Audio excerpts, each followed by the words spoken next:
This isn't your grandma's cancer show. Not your grandma's cancer show. Hi, I'm Tatum Durock, and today we're talking about... hold on, let me look at my notes. Brain fog. Yeah, if you do that 50,000 times a day, you know what we're talking about today. And actually, what I've learned getting ready for this episode is that more people with cancer have brain fog than don't. Like, Macmillan did a survey and it was like nearly 80% of us have a cancer-related brain fog. But I felt so alone with it. And so what we've done is we've got two amazing experts with us today. We've got Tamsin Longley. And I took a second there because I'm like, oh no, did I say that right? And did you see me look down at my notes? I'm like, I think I've got it. Did I have it? And she is an occupational therapist, and she is joined by Sarah Stapleton. And both of them, well, they've described themselves as women on a mission to raise awareness about this. So Tamsin and Sarah, thank you so much for being on this episode. And Tamsin, can you tell me a little bit about how you got into brain fogginess? Like, what's your background? How did you arrive here? Oh, thank you so much for having us. So basically, at the Royal Marsden, we, as an occupational therapist, we look at how sort of treatment and the cancer impacts function. And obviously, over time, what we realised was that there was this gap in the service as we saw more and more patients who were explaining that they were experiencing this brain fogginess that was impacting their activities of daily living. So that's anything from going back to work to their roles as a mother, or just being able to go out and socialise with friends, and finding that actually they were sort of didn't want to socialize anymore because they were forgetting people's names at parties. They weren't able to follow threads of conversation over dinner parties. And so we realized that that was a real area that we weren't addressing. So I ended up doing a fellowship and going around the world for a few months, which was absolutely amazing, meeting the top researchers across the globe to see what interventions there were out there. And since then, and with the wonderful help from the Royal Marsden Cancer Charity, they've been able to help fund a post where we now provide a programme for patients who are experiencing cancer-related cognitive impairment. Amazing. Oh my God. So we're going to get the scoop on brain fog and some strategies. I mean, I'm getting more and more excited by the moment. And Sarah, can you tell me a little bit about your background and perhaps what is brain fog? Like, what is going on in our brains? Like, have the neural pathways been rearranged? Thanks, Tatum. So my name's Sarah. I'm a nurse researcher. I work at the Royal Marsden as well. And my background's in clinical trials. So I worked as a nurse for many years, caring for patients on experimental treatments of the more new and novel types of anti-cancer treatments. And over time, we noticed that some of the patients were experiencing cognitive changes whilst on these newer therapies. So we know a lot about chemotherapy-related cognitive changes, but not so much about the new targeted treatments and immunotherapies. So I was lucky enough to get a fellowship with the Cancer Research UK, and my research focuses on the cognitive effects of some of these new anti-cancer agents and the impacts that these have on the lives of patients with cancer. So what is chemo brain or cognitive impairment? So a good place to start is to define cognitive function. Simply put, it's our ability to think, and it involves processes of memory, language, attention, planning tasks and multitasking, and sometimes how we respond in certain situations. And when it works well, I don't think we really notice it, but when even small declines happen, it can really have a big impact on everyday life. So cancer-related cognitive impairment is experienced by, as you said, a significant number of people living with cancer. Up to 80% of patients report having some cognitive changes on or during treatment, and can present with declines in any or all of the areas described. So people with the problem describe feelings of brain fog, memory changes, difficulty in finding the right words sometimes, lack of concentration or a slowness in thought or clarity of thought. And we're really trying to get away from using the term chemo brain, as research has shown over recent years that it's not just the chemotherapy that causes cognitive changes, Right. though it certainly does make it worse. But for most people with cancer, the drivers of cognitive decline are multifactorial. So a more accurate term is cancer-related cognitive impairment.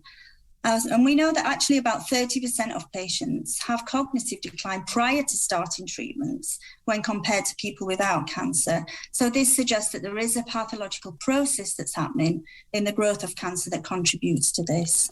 Oh, that's quite intriguing, because I think that there's a lot of misinformation around there, but that, I think a lot of people kind of put it down to stress. Like it's the stress of having cancer, but the idea that actually it goes beyond that, like there's other things at work. Yeah. So in the case of cancer-related cognitive impairment, there are several factors that can cause or contribute. So inflammation is a biological response that is activated both with the growth of cancer and with cancer treatments. And this leads to increased levels of circulating inflammatory markers, which are shown to negatively affect some cognitive processes. The blood-brain barrier can be affected in cancer, and this means that these inflammatory markers and certain treatments for cancer can directly affect the brain. Some people have certain genetic predispositions to developing cognitive decline, so they may be more at risk during this time. And all of the treatments that we use to treat cancer can cause decline in some way. It's like a decline soup, isn't it? It's just this murky, how on earth you hang on to your brain function when you're having to go through all of that is kind of incredible. I mean, how any of us remember our names is actually... it should be celebrated. Because I think that's the thing, is that, I know for myself, I had quite a lot of cognitive issues that came up, aphasia, so not remembering words. I developed a stammer, and there was, other things as well. And they actually stopped some of my treatment because it was getting so bad. But my oncologist at the time was like, I think it might also be menopause. So you can have menopause that gives you that. You can have, I know we're moving away from chemo brain, but this idea that during chemo that can be, one of the factors. And then, so many people then have fatigue on top of it. So are there different types of brain fog? Can you look at something and go, okay, that's a menopause brain fog, that's a chronic fatigue brain fog, that's caused by inflammatory markers? Or is it just it's all kind of one big amorphous... I think, yes, I think it's multifactorial, as well as the kind of physiological processes that are happening. As you say, fatigue, depression and anxiety and stress all contribute and compound the issue. I think in terms of distinguishing between menopausal brain fog and cancer-related brain fog, they present in very similar ways. So there's not one area that's often affected. It's quite diffuse across the different domains of cognitive function. I guess the differences are the causes of that. I mean, what's interesting about the menopausal brain fog is that's likely caused by low estrogen levels affecting a certain part of the brain that's impacted in memory. But for our patients with cancer, they're also experiencing forced menopause by some of the treatments, particularly patients with breast cancer and ovarian cancer, and for men with prostate cancer as well. So you almost get a double whammy of the menopausal forced brain symptoms alongside all these other contributing factors from the cancer and its treatment. Yeah. That's given me a lot to think about. And actually, I said it's kind of amazing to remember anything during that time, but it's also a time where you have to hold so much in your brain. You have to hold all your appointments, all your medications, all your, like, no one ever talks about how much paperwork that also needs to get done, and you're managing your sickness and your symptoms. And I mean, it can just really pile on and on. So Tamsin, can I ask you, like, what is kind of a spectrum of, like, from like a mild case of brain fog to an extreme case of brain fog? Well, I mean, in this sort of medical sort of terminology, we say it's sort of mild to moderate in its presentation, but that can, within that, it can have a massive impact on an individual's life, and it's very subjective for everybody. We had a patient that was with us who was a mother to a child who was epileptic. And so for her, she went out into the woods one day to play and realised that she'd forgot her child's EpiPen. And, we can all be very forgetful at times, but actually these sorts of things, can be catastrophic. Yeah. If, and it means that sort of responsibility and concern, and it means that people lack confidence in what they do. And people, again, their roles with return to work, they then end up having to sort of take more time off, as you mentioned, with the fatigue side of things. Or they might find that actually their job roles become too sort of cognitively demanding, that actually they then change to jobs that maybe they're not quite so passionate about.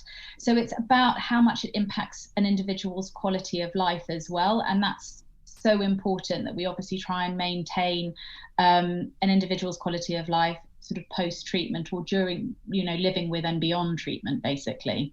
Yeah, and these things are just either quite easily dismissed. Like, I've definitely looked up on, some tips and strategies of how to deal with brain fog.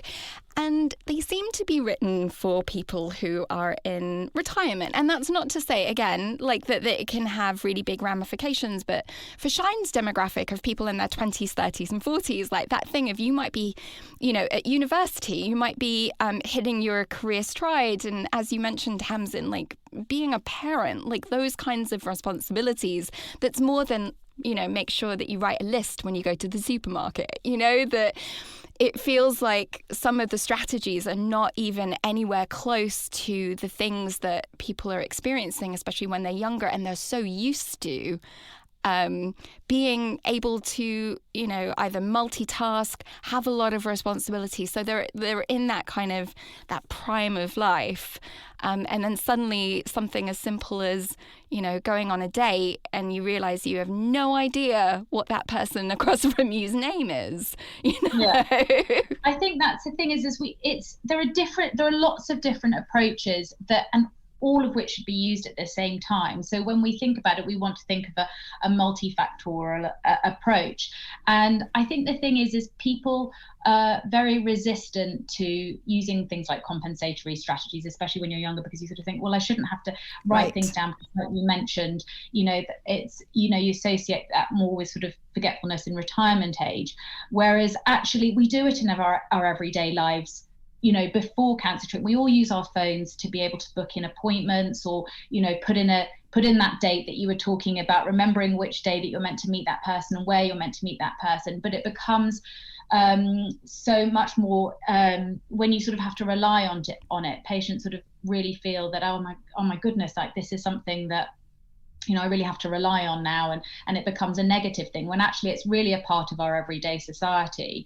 And actually research shows that using compensatory strategies as well as rehabilitatory strategies is the most effective approach, because you'll be able to achieve what you want in a shorter space of time, and also enhance your quality of life because you're using both strategies. But it's also worth thinking about actually the impact of how your mind and body works in relation to cognition. So as Sarah said, mood, stress, sleep, all impact our cognition. So definitely on our course, we look at the factors that we can control. So we're talking about controlling the controllable. So whether it's the effects of stress, mood, exercise, all of which we know have an impact on our cognition, sleep, and then we look at the different strategies to be able to hopefully improve or manage the symptoms of cancer-related cognitive impairment. Do you find that some people just think they're going crazy? Like they're convinced that they have early onset dementia. Is that something you're nodding? Yeah. That's a real common concern for patients, and patients have often reported to me that they think they're getting dementia, early dementia, or that their cancer has spread to their brain as well. Yeah. That's a common fear, a fear of progression.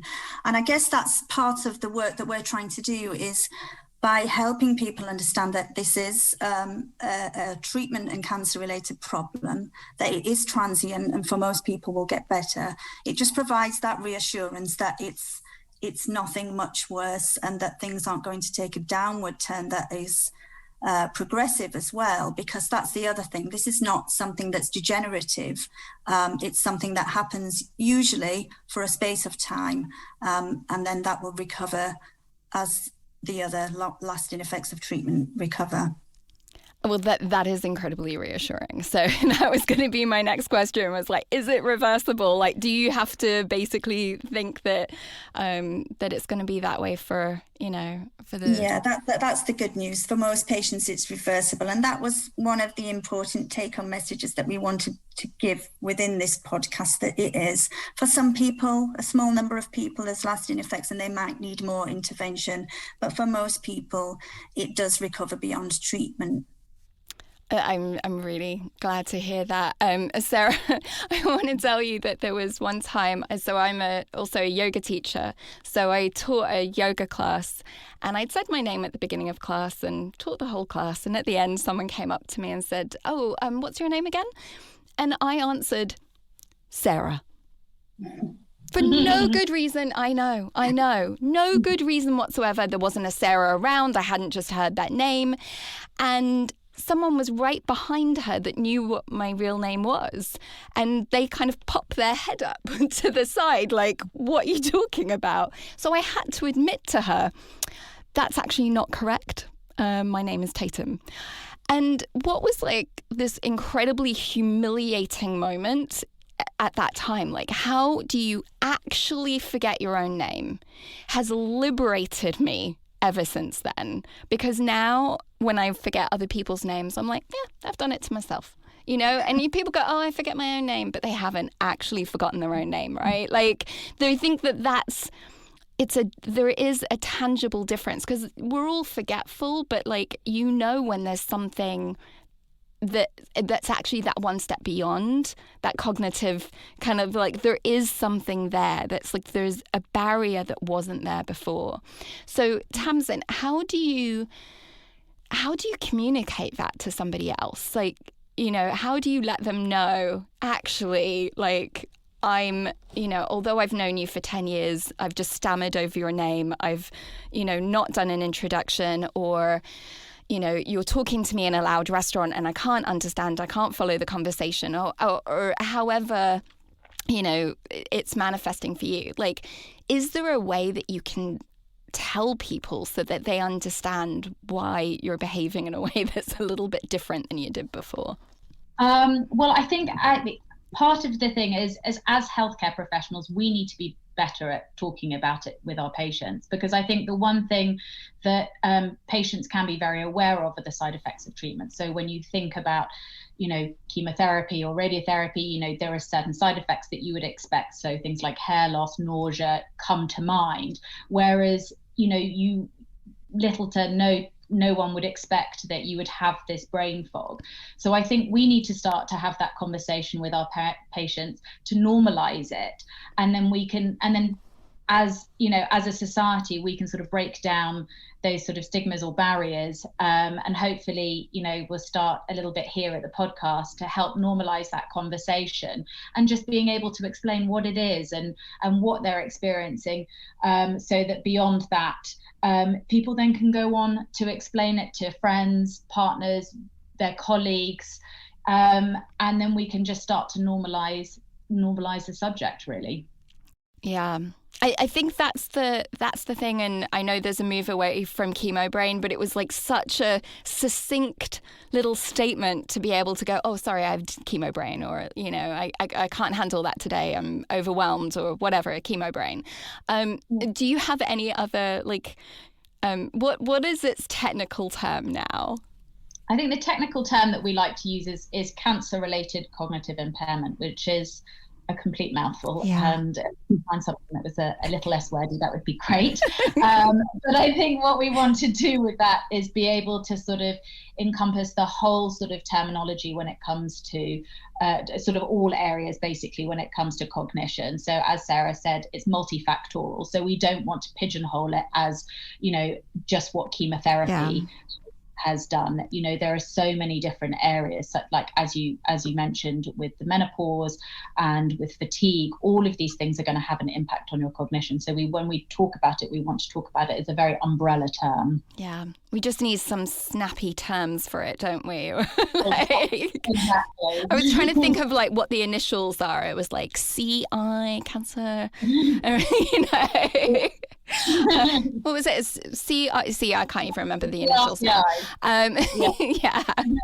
Cancer-related impairment. You know. So anyone listening, if you want to like send in, please send in your ideas, because I think that there is something about the ability to communicate it, and the normalizing it, because it does really make a difference between, you know, and we are going to get on to work a little bit more because I'm really interested in that. But like kind of staying with that, it impacts your relationships, doesn't it? So have you found that people have talked about it, you know, affecting their marriage or their partners or their relationships with their best friends or their roommates, or is there anything that you've noticed with that?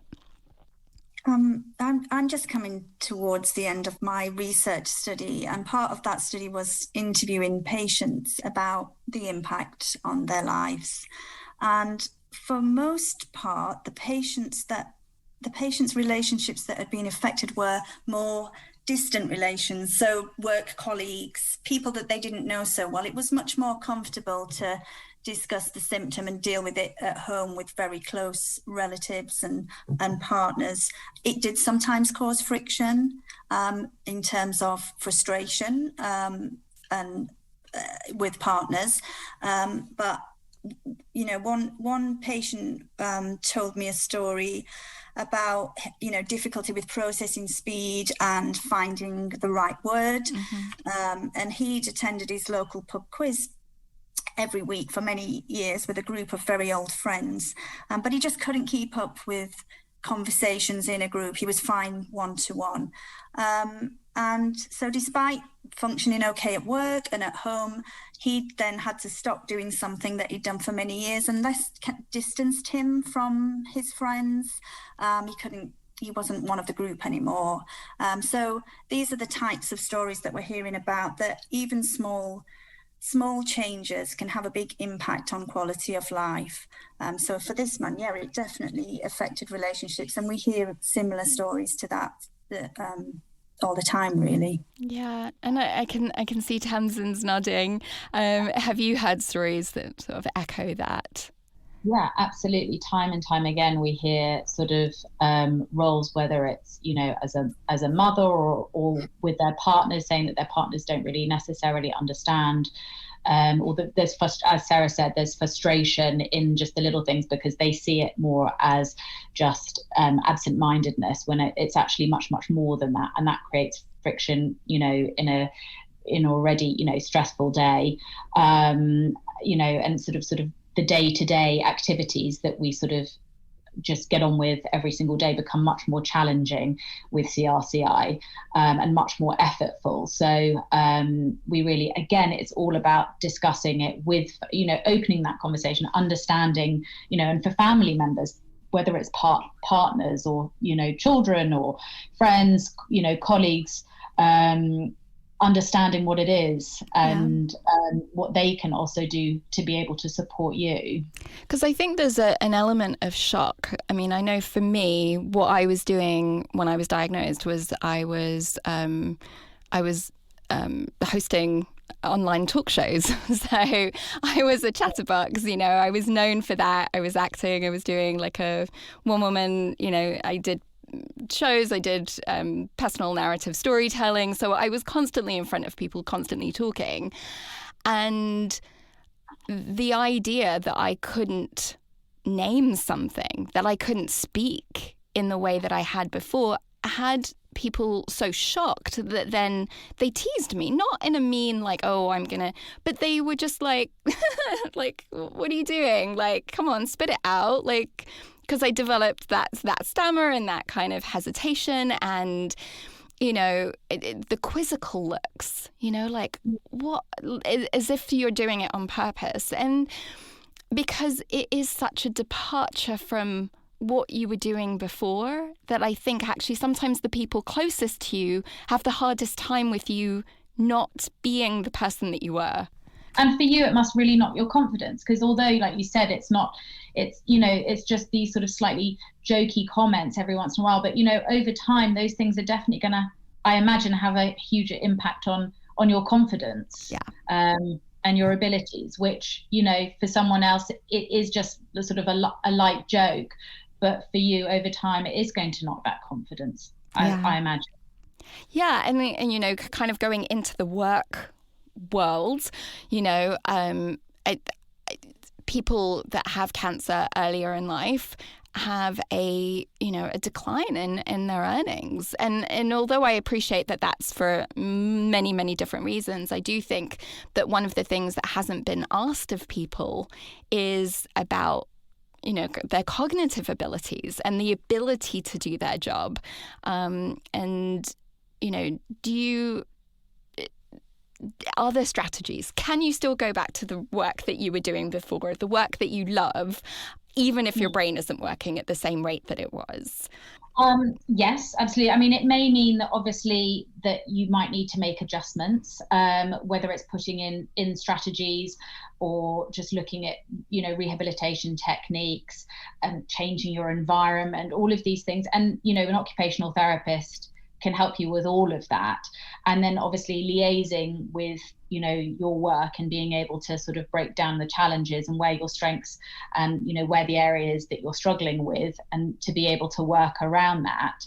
And, you know, from what, on a positive note, from the people who've been through the Emerging from the Haze program, we get a few bits of feedback every once in a while, and it's been really lovely. We've had a number of people return to work, and one's even started up her own business, which is absolutely fantastic. And I think the sort of take home is with a lot of them, they've said actually, you know, they don't beat themselves up so much about it. Yeah. They know that sometimes there are going to be these moments of sort of brain fogginess, if you want to call it that. But we all do in everyday society. And whereas before they put so much pressure on themselves, now they sort of say, right, well, I've got the right tools and strategies to be able to navigate my way past this. And it may mean that I need to adapt certain things to be able to get to the same goal, but I can still get there. Okay, so I have to hear about what these tools are. Like, what are these strategies? How can I make my brain work better? Where do you begin with them? I think everybody's different. So, I mean, it depends on on each person, on each different situation. But I think what we want to do is we want to first look at the education around it. So being able to understand what's going on in your brain when you're stressed, what happened, and why does that mean that it changes your cognition? You know, what happens when, you're feeling low, and what does that mean for your cognition? And everybody's going to be different. So for some people, it's going to be more fatigue related. For other people, it might be more stress related. And so it's about taking the strategies that work for you, or, are specific to your needs, and then putting those in place. So again, education is obviously key, and then adapting it to around your needs and where you find that you struggle the most. But then also it's looking at compensatory strategies, as well as rehabilitatory strategies. Again, so things like looking at repetition, looking at, and also engaging in activities that you enjoy, because we know that when you engage in something that's cognitively challenging, if you enjoy it, say learning a new musical instrument, you're going to be more likely to A, engage in the task at hand, and B, attend to it. So a lot of people find, oh, my attention's poor, but actually if you're, say learning a new instrument that you're looking forward to learning, you're going to be more likely to attend to it for longer than something, say, doing a work spreadsheet. So it's about engaging actually in the things that you do enjoy as well. It shouldn't always be hard work when it comes to the rehabilitation side of things. It sounds a little bit like play. Like actually kind of going back to the beginning where we all started, right? Like learning, relearning again is like bringing that sense of playfulness back in and doing things that we enjoy, and like maybe giving something a go that seems a bit out of reach. Yeah, and it's also gonna give that sense of like achievement, because if you sort of realize, oh, actually I have learned French, or I've remembered those 5 words, or I've done this, you're going to go, oh, actually no, I can do this. I can see that I can remember those things, I can learn.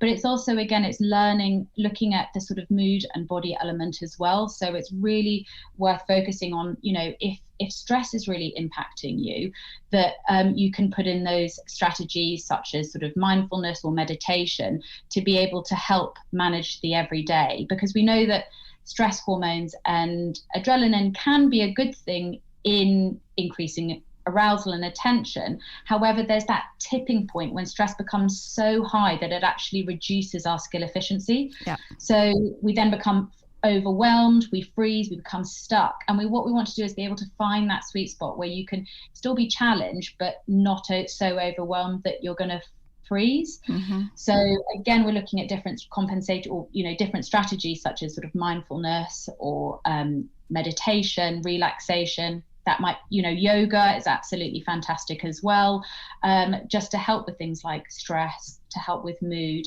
And obviously there's a lot of now research coming out about the impacts of exercise and how that can also improve our thinking skills as well. One of the things that I quite like spotting stress responses, like in TV shows and stuff. And I know, I'm a bit of a geek about this, right? So my favorite place is the first round of MasterChef professionals. When you've got these professionals that are coming in to do a task, that they don't know what they're going to do. So they've got no preparation for it. And, it might be something that they did when they were at college. So that could be 20 years ago. And they come in and all the different, you see them, you see everything from the blotchy neck to the talking really quickly to their eyes darting around, and then they go ahead and burn toast. And I always think about that. That's when adrenaline has gone so high that you've tipped over, and actually they walk out in a stupor going, I've never put butter in, on a melon before. I don't know why I did that. They make really crazy decisions because of that really high adrenaline. And I think that we don't necessarily understand just how much that tipping point between focus and being in the zone and actually going way over and, buttering a melon. I don't know. That's a great analogy, and it's a really lovely visual, because that's exactly it. What we don't want is to be able to go to that tipping point where you're doing these things and it's about getting to that point and going, right, okay, I can feel myself getting stressed. I'm aware that I'm getting to that tipping point, and putting in strategies to be able to calm down, get your refocus again, and to get that attention, and that'll then help with the memory and the attention and the word finding difficulties. Sometimes, when you get flustered and you can't remember a word, the more stressed out, the more, you can't remember that word. And then you'll say, all right, I can't, it's fine, I'll come back to it. And then 20 minutes later, when you're not thinking about it, that word will pop straight back into your head again. It's thinking about those sorts of things as well. One of the things that I did that really helped me was I did an improv class. So it was this idea of like kind of going back to that sense of play and like doing like practicing in a place where there's a sense of enjoyment, and it doesn't really matter if you don't remember something. But it's so when I couldn't remember a word, I would go ahead and like this little part of my brain would be describe it, like go for the nearest adjacent word, like act it, do a sign for it, like think of these other creative ways, because there's nothing worse. Like I've stood in front of a yoga class with 30 people in a position and I'm like, extend your, and I'm looking at this limb in front of me and I know it has 3 letters and I have no idea. It is like just this haze and I cannot access, and I think it starts with the beginning of the alphabet, but I cannot say this word. And you've got all these people looking at you, and you should, you're standing there as a teacher, and then it's like, okay, what's the nearest thing I can describe? Fingers, extend your fingers, and but you don't want to necessarily do that in a high pressure situation. You want to kind of have a space to practice workarounds when you're in a low stress situation. So, absolutely. Yeah. So do you find other people doing things like that? Like like once they realize what they're working with and they're finding their own kind of creative ways around? Yeah. Absolutely, and it's really wonderful. Like, I mean, that's a perfect example of finding a compensatory strategy using, workarounds, we like to call them as well. And the thing is for a lot of people, they won't even notice that you would have that moment, because you would have found another word that works just as well. But for us, that's going through it, you think, oh, everyone will know. But I think the other thing is we also put a lot of pressure on ourselves. There's that. We tend to sort of think there's that idea that, before the cancer, everything was perfect. I never had cognitive problems. But, I think for every one of us, every single day, we have those moments where, we have word finding difficulties, and we use those workarounds as well. It's just highlighted so much more with the cognitive impairment, because it sort of really is, you can really feel it a lot more, and it exacerbates that issue. Yeah. And it becomes that much more embarrassing, doesn't it? Because of that kind of focus. So, Sarah, you had talked about this, I know you were in research. Is there more research being done into this area? Yeah, absolutely. So lots of research has been done relating to chemotherapy, and we know quite a lot about chemotherapy causes of cognitive impairment, but there's lots of room for more work to be done, particularly with the newer treatments. So my research is looking at how some of the drugs tested in early clinical trials can impact cognitive function. And in the newer targeted treatments and immunotherapies, in many ways, have less side effects than the traditional cytotoxic chemotherapies that are fairly heavy duty. But there are some reasons why the newer drugs could cause cognitive impairment. So there's lots of room for research to look at how these new drugs work and how they may cause problems, but also how we can assess cognitive function better in patients, because that's also a very difficult task to achieve.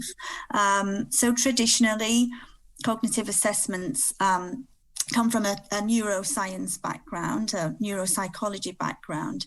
And these are tests that are conducted with patients that might have had brain injuries or other kind of significant brain diseases or neurological conditions. And some of them work well in patients with cancer, but again, some of them, because some of the symptoms are less obvious and more subtle, there's lots of work to be done in better ways to assess cognitive impairment for people with cancer.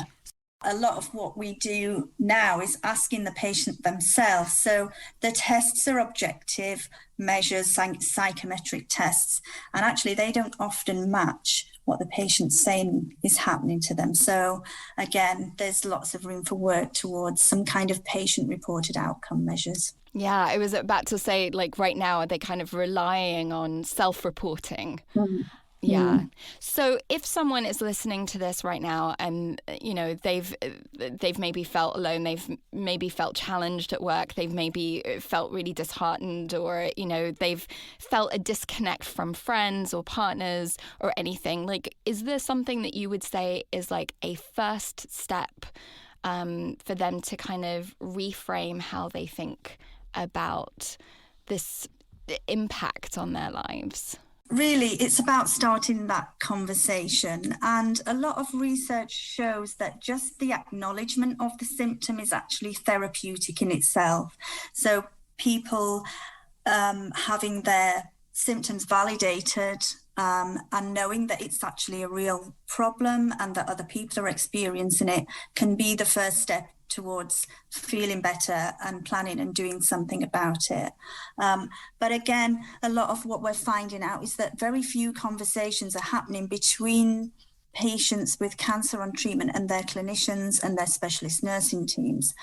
So what we would like to get across today again is that if you're concerned about your cognitive function and that it's being impacted by the treatment, then please have that discussion with your medical teams, because there is something that can be done about it. What's some of the things that can be done?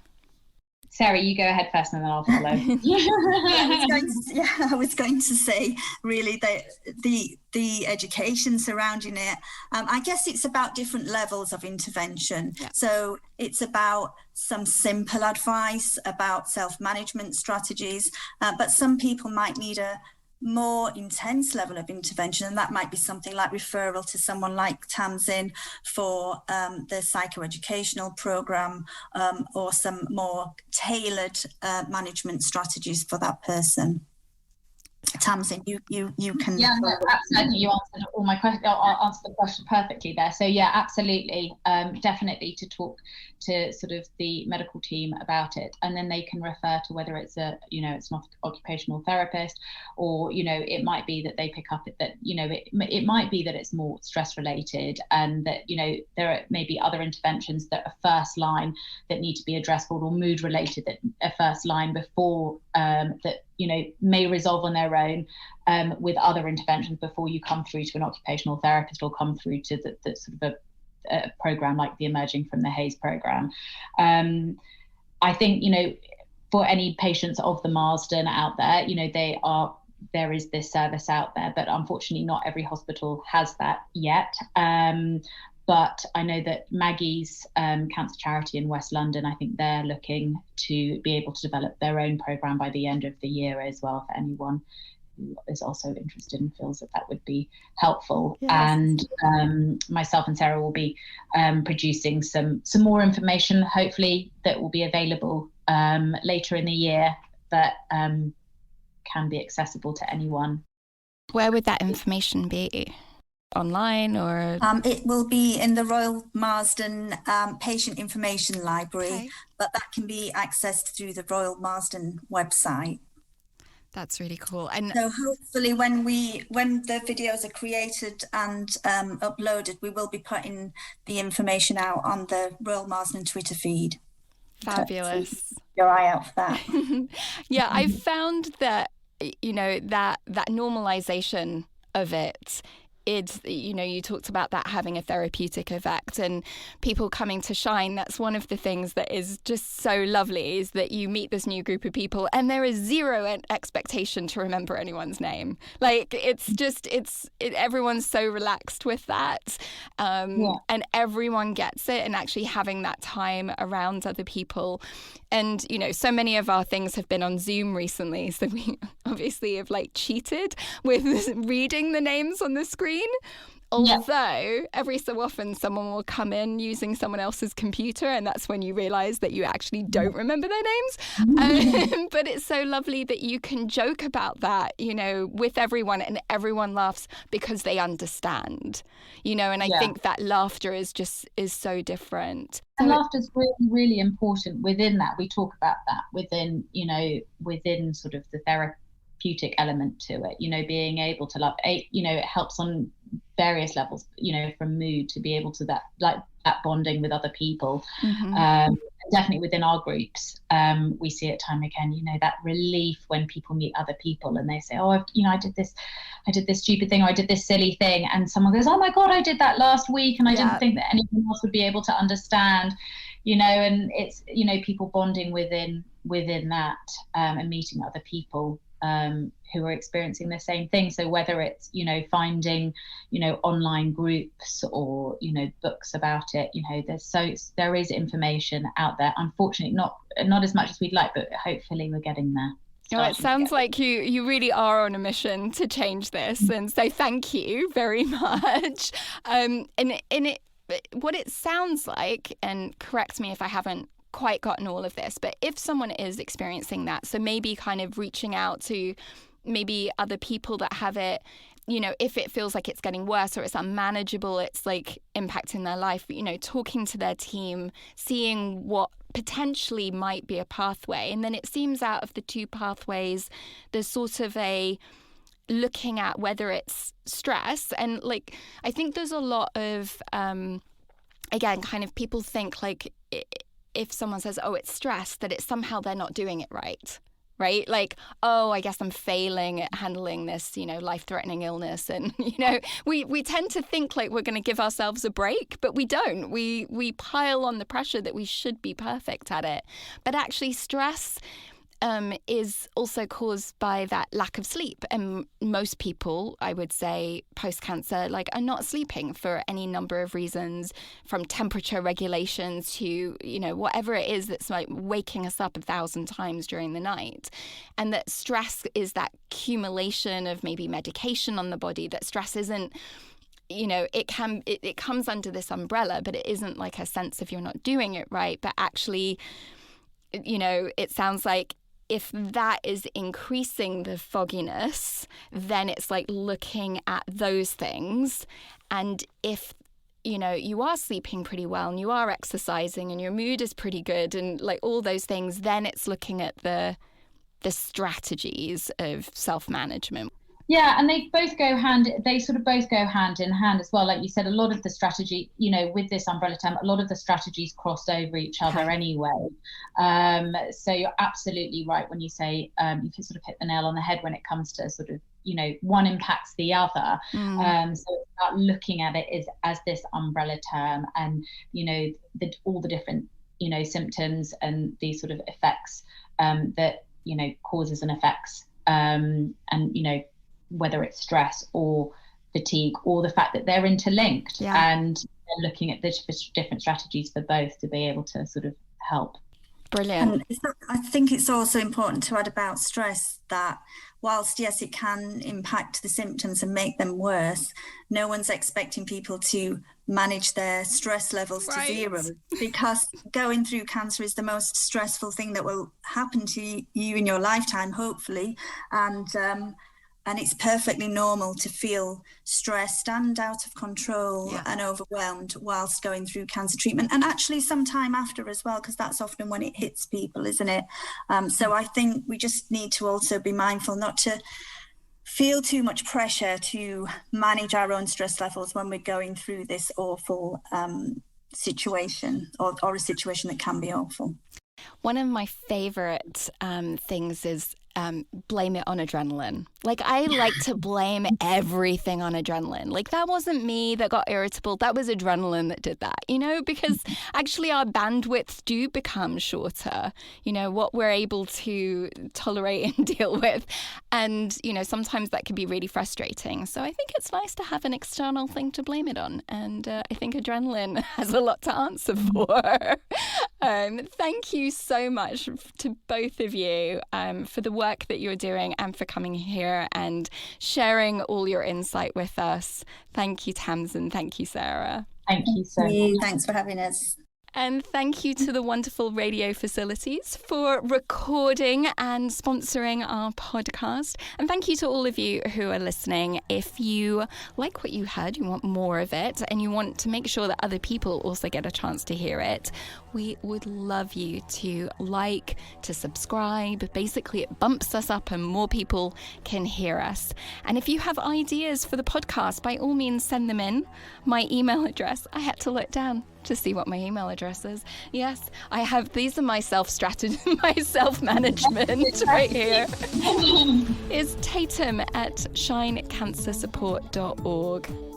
And so you can email me if you have ideas, if you want to be a guest. So thank you so much. Until next time, bye.